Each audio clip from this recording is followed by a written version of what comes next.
Magandang gabi mga masters, bali ngayon po ay 4 na videos po ma-upload ko po sa aking YouTube channel.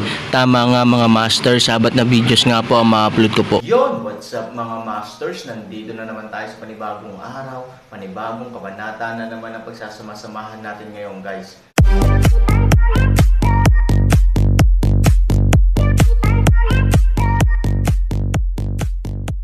Bali mga masters, kung bago ka pa lang po sa aking YouTube channel, please click the subscribe button, lalong-lalo na po yung notification bell guys, para maging connected pa rin tayo sa isa't isa at maging updated kayo sa mga susunod ko pang video. Bali mga masters, bago natin umpisahan ng kwento ay mag-shoutout po muna tayo para sa mga solid nating tagapakinig. Shoutout kay Manuel Hernandez at shoutout kay Fernando Jimeno. Yun na nga mga masters, no? Bali hindi na ito patagalin. In 3, 2, 1, let's go! Mga master, magbabalik tayo sa pag-upload ng 4 na videos everyday simula ngayon araw. Salamat sa solid na pagsuporta mga master. Kabanata 3,171 hanggang 3,175. Pagkatapos palayain sina Su Haichao at Su Yingxia, tinanong ni Aaron si Bruce Lee, saan ang pinakasikat na nightclub sa Yuncheng. Tuwang-tuwa si Bruce Lee nang marinig niya ito. Bagamat sinasabi niyang siya ang pinakamakapangyarihang tao sa lugar na ito, wala siyang gaanong kakayahan. Takot siyang mangbuli ng iba. Sapat na pagkain at damit lang ang makukuha niya. Siya ay hindi kailanman ng ahas na umasa para sa isang mataas na lugar ng pagkonsumo bilang isang nightclub. Hindi niya akalain na magkakaroon siya ng pagkakataong makapunta sa ganoong lugar pagkatapos niyang makahanap ng bago at luma. Gayunpaman, ang Aaron ay isang bata pagkatapos ng lahat, kaya't si Bruce Lee ay may ilang mga pagdududa tungkol sa kanyang lakas sa ekonomiya. Nakita ko na, total hindi ko pa nakikita ang wallet ni Aaron. Boss, ang pinakasikat na nightclub, walang makakabili. Wala akong pera, sabi ni Bruce Lee. Hindi mo kailangang gumastos, may magbabayad sa atin. Nakangiting sabi ni Aaron. Ang Cloud City ngayon ay ang mundo pa rin ng Moyang. Sa madaling salita, ang pinakasikat na nightclub sa Cloud City ay tiyak na nauugnay kay Moyang. Bagamat hindi binalak ni Han Sanchen na makipag-ugnayan kay Moyang nang masyadong maaga, matapos makita ang saloobin ni Su Haichao kay Ivory, nagpasya si Han Sanchen na hayaang maitatag ang linyang ito sa lalong madaling panahon. Pagkatapos ng lahat, sa harap ng hindi alam na sitwasyon sa hinaharap, si Moyang ay isang taong maaaring maging kapaki-pakinabang. Walang nakakaalam ng Aaron sa Yanjing, pero sa Yuncheng, maliit lang siyang papel. Kapag nakipag-away siya kay Su Jia o iba pang pamilya ng negosyo, kailangan pa ring umasa ng Aaron sa kapangyarihan ni Moyang para mas madaling malutas ang problema. Boss, anong ibig sabihin nito? Sino ang magbabayad sa atin? Nagdududang sinabi ni Bruce Lee na hindi siya nang ahas na umasa ng ganoong magandang bagay. Stop talking nonsense, kunin mo na lang ako.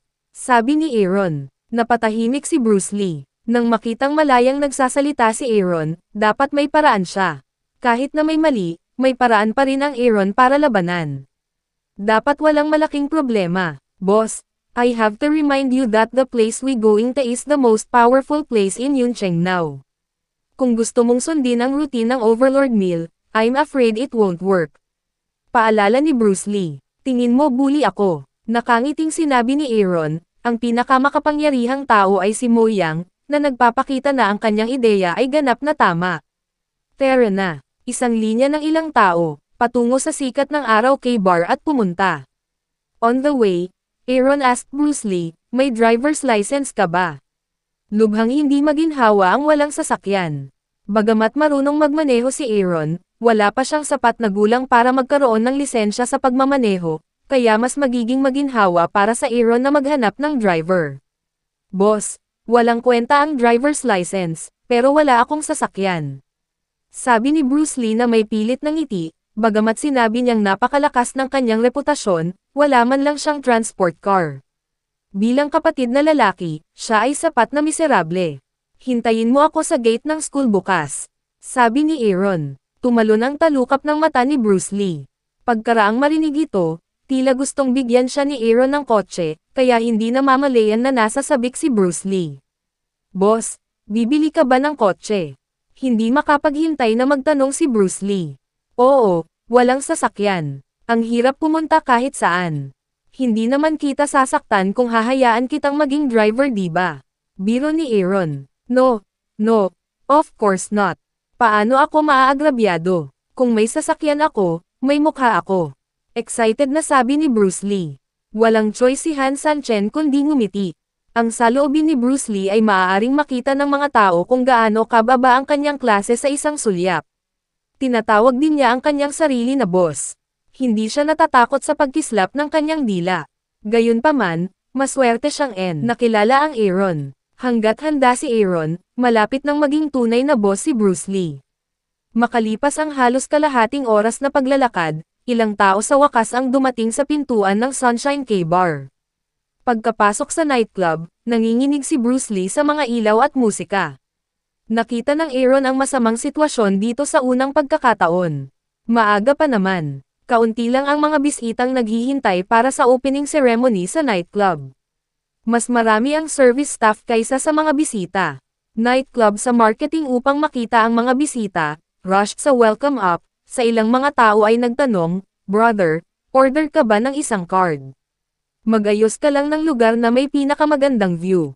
Kung magkano ay hindi problema," sabi ni Aaron. Matapos marinig ito, hindi maiwasan ng marketing na maging masaya. Ito na yata ang malaking customer ngayong gabi. Dapat tayong maging maingat sa pagbati sa kanila.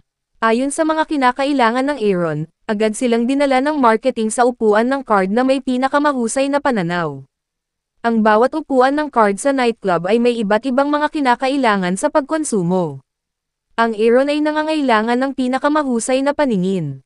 Ang pagkonsumo dito ay natural na hindi mababa. Anong gusto mong inumin, please? Nagtanong sa marketing. Ano ang pinaka nakakasilaw na set meal dito? Tanong ni Aaron. Nang marinig ito, mas lumakas ang ngiti sa mukha ng marketing, at alam din niya kung ano ang layunin ng Aaron. Gayunpaman, hindi niya inaasahan na sa mga taong ito, kung titignan ang bunso, siya ang higit na marunong maglaro. Man, ang gininto ang edad ay tiyak na gagawin kang pinakamagandang lalaki sa madla. Sabi ng marketing. Tumanggaw si Aaron at sinabing, "Kailan kaya? Hindi ko ba sasabihin sa iyo? Intindihin, unawain." Paulit-ulit na tumanggo ang marketing. Sa pangkalahatan, ang pera sa lottery ay ginagamit upang suportahan ang eksena at makaakit ng atensyon. Natural, dapat itong gamitin kapag ang kapaligiran ay ang pinakamataas sa field. Okay, pumunta ka at maging abala. Magpahinga tayo para saglit, at maaari na tayong magmeryenda, utos ng Aaron. Sa harap ng ganitong uri ng karangyaan, marketing ay hindi maglakas loob magpabeya, kaagad upang maghanda. Para kay Bruce Lee, na hindi pa nakakapunta sa ganoong mataas na antas ng lugar, siya ay ganap na nalilito ngayon. Siyempre, gulat pa rin siya. Halatang matandang manlalaro ang Aaron, kaya pamilyar na pamilyar siya sa routine ng mga nightclub. Gayunpaman, dahil sa kanyang edad, hindi maisip ni Bruce Lee na dapat siya ay napakaranasan. "Boss, ang dami mong alam. Dapat ka bang maging madalas na bisita sa nightclub?" Curious na tanong ni Bruce Lee. Hindi gusto ng Aaron ang kapaligiran ng mga nightclub. Masyadong maingay para sa kanya. Gayunpaman, ang Aaron ay lubos na pamilyar sa mga gawain. Total, mayroon siyang sariling nightclub bago ang kanyang muling pagsilang. "Ayoko, tulad ng kapaligiran," sabi ni Aaron. Hindi mapigilan ni Bruce Lee ang pagkulot ng labi. Sa kanyang opinyon, ang Aaron ay ganap na nagpapanggap na napipilitan. Kung hindi niya gusto ang ganitong kapaligiran, paano niya ito maiintindihan ng husto? Pagkatapos ng 7 o 8 oras, unti-unting dumami ang mga bisita sa nightclub. Pero hating gabi talagang busy ang night show kaya mas maaga. Nakapikit si Han Sanchen. "Hindi ko alam kung lalabas si Moy ang ngayong gabi. Kung hindi siya darating, mabibigo ang plano ni Han Sanchen." Gayunpaman, sa edad ni Moy Ang, hindi niya dapat natagpuan ang kanyang tunay na pag-ibig, kaya malamang na hindi niya palalampasan ang oras na ito ng pangangaso. Sa paglipas ng panahon, parami ng parami ang mga bisita sa nightclub. Halatang hindi kinaya ni Bruce Lee ang sariling impulse. Ang kanyang mga mata ay parang nakakulong sa dance floor, at hindi man lang makakurap. Ang ilang mga batang babae na nakadamit sa sexy at kaakit-akit, swaying kaaya-aya poster, halos hayaan Bruce Lee halos dumaloy out. Bagamat tinawag ni Bruce Lee ang kanyang sarili na kapatid na lalaki, siya ay talagang nasa ilalim ng panlipunang palawit. Takot siyang mabuli at mabuli araw-araw para lang sa 3 pagkain. Hindi siya kwalipikadong pumunta sa ganoong mataas na antas na lugar para sa pagkonsumo, at malamang na hindi siya makikipag-ugnayan sa gayong mataas na antas na batang babae sa nightclub. Boss, hindi ka ba sasayaw sa dance floor? Nang malapit ng mag-10, sa wakas ay hindi na napigilan ni Bruce Lee ang pagsasabi kay Aaron, dahil nakakatamad para sa kanya na umupo na lang sa upuan ng card, at hindi mapakali ang kanyang pusong hindi mapakali. Aaron ngiti, natural na maunawaan kung ano ang kanyang sinabi, hindi mo maaaring makatulong ito, pumunta, huwag mag-alala tungkol sa akin. Boss, it's not very good. It's not suitable for you to pay for it tonight and let's go to play and hang you here alone. Walang ganang sabi ni Bruce Lee. Nadama mo ba ang iyong konsensya noong sinabi mo iyon? Kung gayon, gusto mo bang maupo dito kasama ako buong magdamag? Aaron pilit ng kilay na sabi ni Han. Walang kamalay-malay na umiling si Bruce Lee at nakaupo dito magdamag. Ano ang kahulugan ng pagpunta sa nightclub? Pumunta ako sa nightclub para sa kapakanan ng pagsasayaw at pagkikita ng aking nakababatang kapatid na babae. Hindi ako pumunta dito para magpanggap na malalim. Boss, bakit hindi muna tayo maglaro? Maingat na tanong ni Bruce Lee. Sige, may hinihintay ako. Sabi ng Aaron. Hindi pa lumilitaw si Moyang, ngunit hindi nag-aalala ang Aaron. Hindi pa talaga nagsisimula ang hating gabi, at ang kapaligiran ng bar ay hindi pa pinaputok sa pinakamataas na punto. Hindi ito ang pinakamahusay na oras upang manghuli ng kagandahan. Gayunpaman, sa kasalukuyang katayuan ni Moyang, dapat mayroong isang malaking bilang ng mga kababaihan na aktibong malapit sa kanyang mga braso, hindi na kailangan para sa kanya na gumawa ng inisyatiba.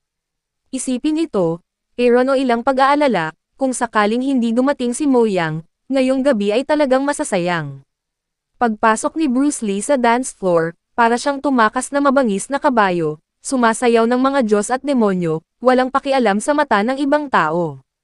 Sa oras na ito, nakahanap si Han Sanchen ng card seat sa sulok, kung saan nakaupo ang ilang kabataan. Hindi sila mukhang ordinaryong tao, at ang kanilang mga damit ay pawang mga sikat na tatak. Tinatayang hindi simple ang background ng kanilang pamilya. Hindi sila katulad ng mga ordinaryong bisita. Hindi sila lumilingon sa paligid para maghanap ng sarili nilang layunin. Mayroong lahat ng uri ng mamahaling alak sa mesa. Naghihintay sila sa pagdating ng biktima. Ang Aaron ay pamilyar sa ganitong uri ng kultura ng nightclub. Parehong lalaki at babae ay may ganoong uri ng tao na nagpapahid ng mga baraha at inumin. Ibig sabihin, hindi sila pumunta sa isang restaurant na may ideya ng pagkonsumo, ngunit maaaring samantalahin ito. Ang ilang mga batang babae, sa partikular, ay may congenital advantage sa aspetong ito. Maaari silang uminom ng hindi nagdadala ng 1 sentimo sa isang bar. Ang mga kabataang iyon ay dapat ang mga batang babae na naghihintay ng card. Ang bentahe ng paghihintay na dumating ang biktima sa pintuan ay maaari silang pumili ayon sa kanilang kalikasan. Kung hindi sila kontento sa kagandahan ng isa't isa, maaari silang tumanggi ng direkta at maghintay sa susunod na alon ng mga tao na lalapit sa kanila. Kapag nasiyahan na sila ay maaari silang umupo. Siyempre, mayroon ding kredito ng bar marketing. Para sa mga taong may potensyal sa pagkonsumo, kadalasan ay nagsasagawa siya ng inisyatiba upang tumulong na ipakilala ang ilang mga batang babae. Kung tutuusin, mas maraming inumin ang kanyang iniinom, mas mataas ang kanyang komisyon. Kunin ang Aaron bilang isang halimbawa. Ang marketing ay nagsasagawa ng inisyatiba upang matulungan ang Aaron na makipag-ugnayan sa mga batang babae sa loob ng mahabang panahon. Pagkatapos ng lahat, ito ay nagkakahalaga ng maraming pera upang makakuha ng isang set ng pera sa lottery. Bukod dito, kung makakita ka ng ilang mga batang babae na maaaring uminom, maaari mo itong inumin sa lalong madaling panahon. Gayunpaman, Aaron tulad ng mga bisita, pagmemerkado din maglakas loob na hindi casually mahanap ang ilang mga kababaihan perfunctory, dapat na maganda, at magandang figure, uminom ng maraming. 11:00 ng gabi, sa wakas ay bumalik si Bruce Lee sa upuan ng card para magpahinga. Sa maikling panahon, ang marketing ay humantong sa ilang mga batang babae sa Aaron at iba pa. Halos mahulog ang mga mata ni Bruce Lee sa mga bisig ng mga babaeng ito, ngunit si Aaron, na walang interes na tingnan, ay patuloy na nakapikit. Kuya, these girls want to know you. Gusto mo ba silang bigyan ng chance? Sabi ng marketing kay Aaron. Binuksan lang ni Han Sanchen ang kanyang mga mata. Alam na alam niya pa rin ang nightclub routine. Maaaring aktibong ipakilala ng marketing ang mga babae sa kanila, na nagpapakita na itinuring niya siya bilang isang potensyal na mamimili. Sa kasong ito, hindi mabibigo ang marketing. Paupo sila. 3 set tayo. Sabi ng Aaron. Marketing malaking kagalakan, hayaan ang ilang mga batang babae umupo, pagkatapos ay pumunta upang maghanda Aaron alak. Sa maikling panahon, ang babaeng staff ng ilang nightclub ang naghatid ng alak, at habang nasa daan, itinaas nila ito sa kanilang mga ulo upang makita ito ng lahat. Ang eksenang ito ay walang alinlangan na magiging focus ng mga manunood. Ngayon naiintindihan na ni Bruce Lee kung ano ang pinakamagandang lalaki sa madla. Sa sandaling ito, nagsimula ring magdulot ng kaguluhan ang kanyang walang kabuluhan, at nagkusa na tumayo, upang makita siya ng mga bisitang iyon. Hindi interesado si Aaron sa ganitong uri ng face fight, kaya hinayaan niya si Bruce Lee. At ang dahilan kung bakit niya dadalhin si Bruce Lee dito ngayong gabi ay para hayaan siyang gumanap sa isang nangungunang papel. Ang kanyang mataas na profile ay isang magandang bagay din para sa Aaron. Nang dumating ang alak, mas naging masigasig ang mga babae. Niyakap nila ang kanilang mga sarili at nagkusa na ibuhos ang alak, na nagpangiti kay Bruce Lee at sa iba pa. May isang batang babae na gustong lumapit sa Aaron, ngunit pinigilan siya ni Aaron sa isang tingin. Pagsapit ng 12:00, malapit na sa climax ang atmosphere ng bar, at puno na ang mga upuan, na sapat na upang makita kung gaano kasikat ang bar. Sa oras na ito, biglang binuksan ni Aaron ang kanyang mga mata, at ang mga sulok ng kanyang bibig ay nagpakita ng isang mahinang ngiti. Hanggang ngayon, dumating na rin sa wakas ang mga taong hinihintay niya. Hindi makatakas sa beauty pass ang bata at masiglang si Moyang. Pagkakapasok ni Moyang, dumiretso siya sa kahon, na katulad ng imahinasyon ni Aaron. Sa status ni Moyang, hindi siya makakapaglaro sa lobby, at ang kanyang pagkakakilanlan ay magdudulot din ng ilang partikular na pressure sa ibang mga bisita. Gayunpaman, naisip na ng Aaron ang paraan upang harapin ito, upang si Moyang ay magpakita sa sarili niyang inisyatiba. Sa oras na ito, gagamitin ang spearhead ni Bruce Lee. Natatakot ako na walang sino man sa buong Cloud City ang manggahas na manggulo sa teritoryo ng Moyang, tama ba? Gayunpaman, ang alak sa 7 puntos ni Bruce Lee, ngayon ay dapat makapagpalakas ng kanyang tapang, may nakikita ka bang mga babae doon? Pumunta at makipag-ugnay sa kanila, sabi ni Aaron kay Bruce Lee. Tumingin si Bruce Lee sa direksyon ng daliri ni Aaron. Ang upuan ng card sa sulok ay iilan lamang sa mga kabataang natuklasan noon ni Aaron. Yun na nga mga masters, no? Bali panibagong kabanata na naman yung natapos natin ngayong gabi. Muli, maraming salamat po talaga sa walang sawang suporta po sa aking YouTube channel na talagang inaabangan nyo po ang bawat upload ko po. Bali mga masters, magkita-kita ulit po tayo bukas ng gabi at ngayon po ay magpapaalam po muna tayo. Bali mga masters, bye-bye!